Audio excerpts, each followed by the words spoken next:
I think that one's reality is a result of your intention and your attention. It's through spiritual practice that I've recognised that my own impermanence, my own irrelevance, the fact that I'm just a person shuffling through life, I ain't really no different now from when I was a little kid. And all I want really is that I don't want that feeling in my stomach that people are being treated badly. I don't want a feeling that people are being exploited. People need to live spiritual lives, all of us. I'm a person, and it's good to have access to the infinite consciousness that is available to all people, but through the five senses is delineated, keeping us trapped on a material plane. We think reality is what we can apportion through the limited instruments of the senses, but reality is of course far beyond that. Spiritual data, we don't have the correct instruments to receive it, and we live primarily in the realm of the senses. Anything that we're describing through science, we're describing through the prism of the five limited senses. Our eyes can only see between infrared light and ultraviolet light. There's light bouncing around everywhere. Our ears can only hear a tiny decibel range, can't hear the noise of a dog whistle, can't hear any high-pitched frequency sounds. Isn't it likely then that there are other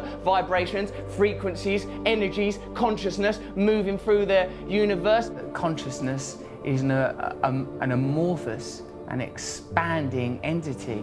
I think that we allow our consciousness to be prohibited by our senses, prescribed by our senses, living in the realm of these five apertures into our reality. But reality is limitless, space is infinite, time eternal. Through yoga, one can temporarily break the bonds that chain us to the mundane, the mondial, that which is of the earth, and we can temporarily at least receive a taste of the infinite. I don't want to get too cosmic about it, but we are just this sort of temporary blob of atoms, you know, endowed with consciousness for the merest moments in infinite space. Meditation and yoga, these are fundamental parts of my life. I think it's difficult these days with religion getting such a rough ride, the Pope resigning, bloody terrorism and nonsense. It's difficult to find an access to spirituality, but we are by our nature spiritual people. If we don't have access to spirituality, we suffer as individuals, society suffers. We need to recognise at some point that within ourselves there's an infinite capacity for connection with all things. Well, I love the fact that you've described it as you have a daily access to unseen realms of power. Daily access to unseen realms of power. Not just me, everyone has that. For me, what I've discovered is that transcendental meditation is useful to me, not because of a unique set of circumstances, not because of my formerly secret brilliance, no, but because I am a human being. And it is applicable to all human beings. And what's really good about that is literally everyone in this room is one. What I say is that we're basically all right human beings. Whenever there's a disaster or an accident, people's impulse is to help one another. So I'm thinking anyone that galvanises people, brings people together and points us to the better aspects of our nature and help us to overcome our basic things like fear and desire, I think these people are worthy heroes, rather than the heroes that are nominated today, heroes that are low vibrational frequency that make us concentrate on daft stuff. So like they want you to be talking about Justin Bieber, they want you to be talking about twerking. They don't want you talking about fracking, they want you talking about twerking. They want to get on with their job. Shut your fucking mouths and watch this shit, you fucking morons. And I know, because I've been part of the charade. But, you know, I'm awake now. Look beyond the superficial. That's the problem with current affairs. You forget about what's important. You allow the agenda to be decided by superficial information. What am I saying? What am I talking about? Don't think about what I'm wearing. These things are redundant. I'm superficial.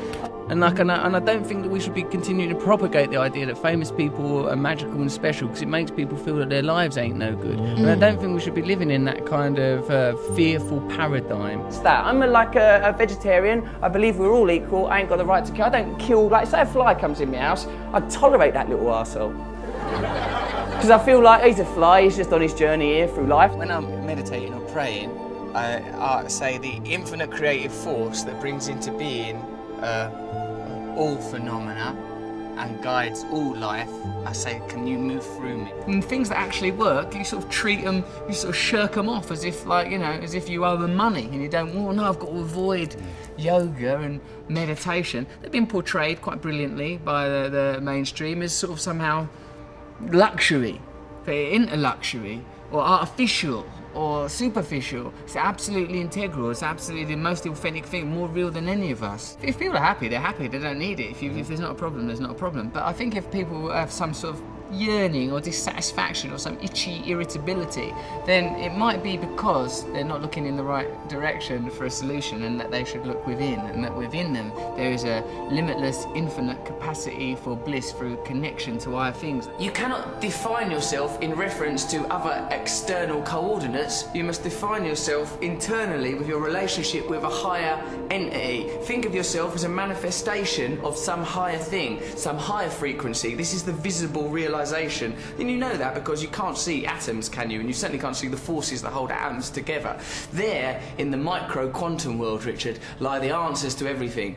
We can't understand it with our logical, rational minds, but we feel it intuitively. Get yourself in alignment with that stuff and you beam like the sun. The dead human ape has fulfilled its potential. The dead human ape has not evolved for the last 10,000 years. These are the achievements of the dead human ape. Now we must transform, become enlightened, so that we can access the next realm of consciousness necessary for our evolution. Right. So I think we elect to ignore the spiritual at our own, and it causes a deficit for ourselves and for our culture and for our planet. I think that we are too easy to identify ourselves as individuals. That idea is fortified daily through, as we said before, the stimulation of primal desires, that which anchor us to the self, and we ignore that we're here for such a short while, that we're all basically the same as one another, we're all connected to each other, and we have a collective responsibility to. Look, God is not something that's about thinking you're better than someone or a reason to have a war with someone. It's that within us, beneath and beyond our identity as human beings, driven by fear and desire, defined by the realm of the senses and the material self, which is transitory, there is a divine self that is connected to all living things, that is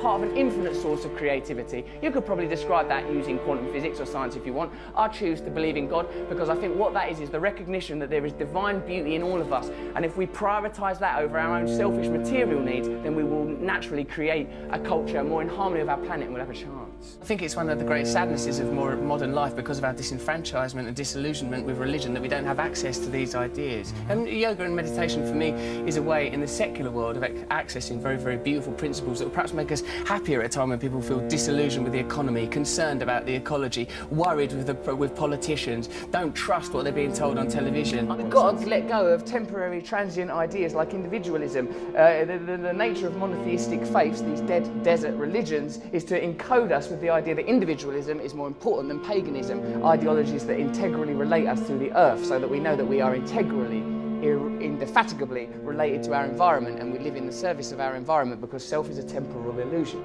I suppose the ultimate truth is oneness, that this is a temporary illusion, that we are temporarily occupy these flesh puppets. We believe so much in our identities, we believe in our individualism, and I talk as a very sort of egotistical man. Look at my hair, look at these bracelets, look at these ridiculous boots. I'm a person who believes in the nature of my own individualism and my own identity, but on a deeper level I recognise that all these things are transient, and what's important and what's defining are the things that we all share: love, unity, togetherness. As long as we have cultural narratives that eschew these ideas, that suppress these ideas in favour of negative human traits, greed, selfishness, lust, as long as these ideas are promoted, we will exist in opposition to one another and will be exploitable by corporations that prey upon these negative facets of humanity.